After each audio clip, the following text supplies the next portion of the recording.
Good morning. Shaking up a new container of milk. This is Publix brand unsweetened vanilla flavored almond milk. I usually get the stuff that doesn't have any flavor, but I think when I bought this, that was all they had. So this morning, I am going to, I hope that's not too much.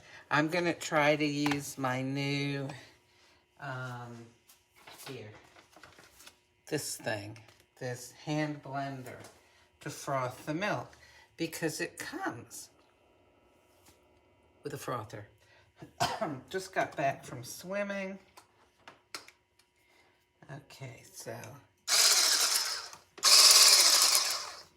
Okay, we'll see what happens. Oh, well, let me lower this so you can see what's happening too.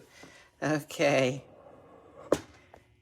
There we go. And oh, let me get something to put it on. Right. Did this yesterday and it worked okay. Put a little non-skid thing on the bottom. Okay. Now, because I want to have one hand free to hold it over the top. Okay.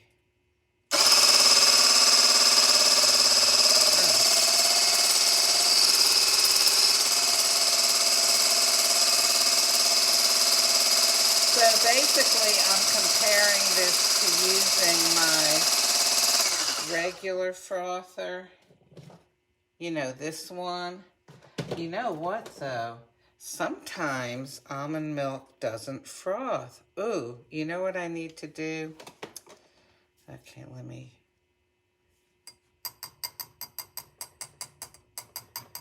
Well, here. I'll see if I can froth this. And then, if it does not froth, I'll put it into the one I usually use. Now, of course, the thing that this is not doing is this is not heating up the milk like my usual frother can do. I finally read all the instructions for this. You know, I usually read the how-tos, but I don't usually read, I'll show you what. I don't usually read important safeguards because so often, you know, it says, use only for the purpose intended, or don't use this in the bathtub, or don't do anything to defeat the polarized plug. You know, don't use it to style your hair, whatever. So I don't usually read that stuff, but I thought, well, I'm going to read this in case there's anything funny, you know, like some of those things in there. And the very last thing that it said, this is not particularly frothing, the very last thing that it said was, don't run this for more than 50 seconds at a time. So I thought, oh, hey, I'm glad I read that, you know? So let me put this down just a minute here. All right. I'm going to go ahead and put some milk into my regular milk frother. And, okay, there we go. See, I'm thinking of better ways I could have compared these. You know, I could have poured it in here to make sure I had the same amount and then poured it in there. And you might say, well, is she going to let it heat up?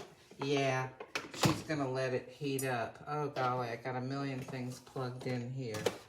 All right, I'm going to have to unplug my hand blender in order to plug in my frother.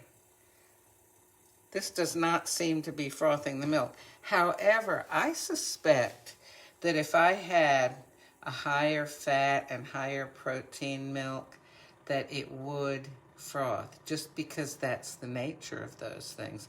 You know, with regular milk, if you have whole milk, you can just, oh, we did this in first grade or something, I remember.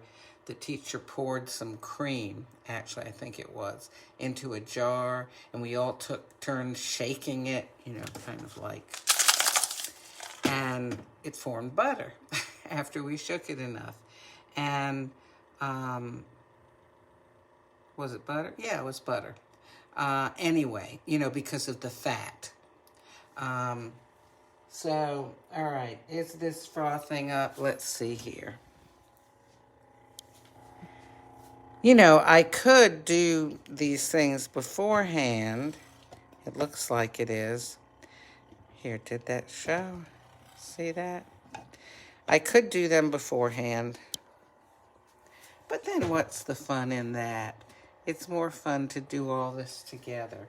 So as soon as this is done, let me get another glass to pour it into.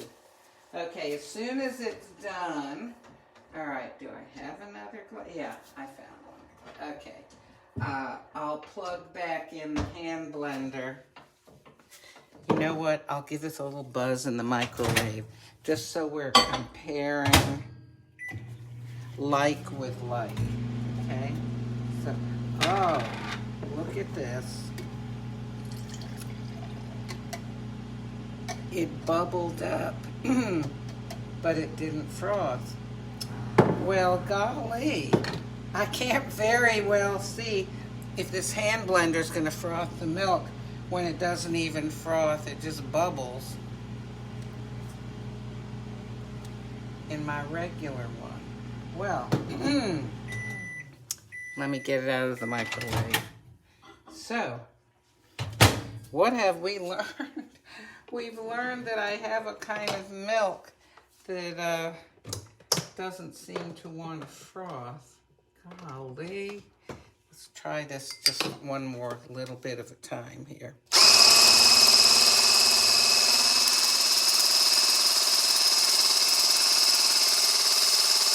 Because this is giving it a lot, you know, whipping in a lot more air than my frother does. Doing it with a lot more noise too, isn't it? All right. Okay, now can I get this off without splattering it? I don't think I can. I think I need to unplug it, and I'll do it over the sink. Okay. Of course, that would be a lot less to wash than this thing would. Well, you know what? This is what I'm going to do this morning. Since I have some nice warm milk here, this is almond milk. It's 30 calories a cup, and I probably have about a cup here. So you know what I'm going to do? It's latte time. And you know what I've been doing? Okay, I have all these samples. Let's see. Here we go. And I have more in the other drawers. Whenever I've placed orders, you know, I always request samples too from Nespresso. And I've got a bunch of Stockholm Fortissimo Lungo and Capetown Envivo Lungo. And as you know, I usually make the Lungos as espressos. They just taste better to me. And I have been using these to make lattes. And pretty capsule, that's the Capetown one. And I've just really enjoyed them. So I'm gonna make a great big latte here. Let me pop this milk back in the fridge. Okay, so you know what? While I've got you here, let me ask your suggestions. So the old fridge I had the handles that stuck out, but this new one has these recessed ones. So I'm so used to hanging my dish towel here. Well, I didn't know where to put it because I automatically come here to dry my hands. So I had these two rare earth magnets, and I decided to, I glued a little thing on the front so it looked better, and I stuck two together. and I had this little aluminum wire, and I hung my dish towel from it. You know, the reason I've got it stuck on that piece of paper is that I don't want it to scratch up the fridge since I don't own it. You know, it belongs to the apartment house. So, anybody have any other ideas for how to hang a dish towel from this kind of fridge door? Okay, let me know if you do. Okay, so my water should be heated up here. Yes, it is. Okay, and in we go. Espresso, here we come. Well, this is going to be a latte, and basically, you know, when I've made lattes with the Capetown and the Stockholm, they've been really good, but I've never made them in so much milk. This is probably twice the amount of milk that I usually use. So we'll have to see here. I'll grab a spoon. I got so much paraphernalia this morning, my goodness. Okay, so.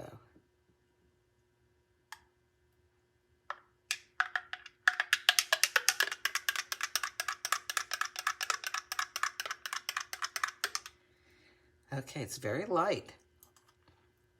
I mean, light colored.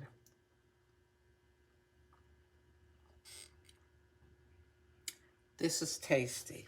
It's really tasty. I'm enjoying it.